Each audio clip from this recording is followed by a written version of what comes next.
కాబట్టి ఎక్కడికక్కడ పార్టీని ఒక ఐక్యత మీద తీసుకురావాల్సినటువంటి బాధ్యత ఏ గ్రామానికి ఆ గ్రామంలో ఉంది, ఏ వార్డుకి ఆ వార్డులో ఉంది. ఆ విధంగా పార్టీ నాయకులు ఆలోచన చేస్తే మన పార్టీ పవన్ కళ్యాణ్ గారు చెప్పినట్టు 15 ఏళ్ళు అధికారంలో ఉంటుంది, అందరి కోరికలు నెరవేర్చేటువంటి దానికి అవకాశం ఉంటుంది. సంవత్సరం 5 నెలలు ఎన్నికలు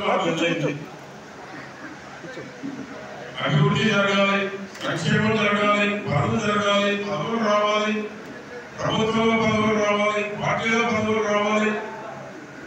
ఏ అవకాశం వచ్చినా ఎక్కడ ఎవరిని అకామిడేట్ చేయాలో కూడా ఆలోచన చేస్తున్నాం. దేవాలయాలు వచ్చినాయి, చేశాం. కోఆపరేటివ్ బ్యాంక్ చైర్మన్లు వచ్చినాయి, పూర్తి చేశాము.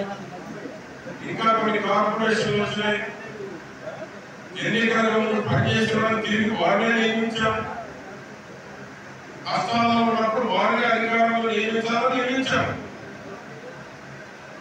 ఎవరో ఒకరైతే ఉంటారు, ఆమెనే ఆశ్రమం చాలా మంది ఉంటారు. ప్రతి మనిషి 100% ఎవరికి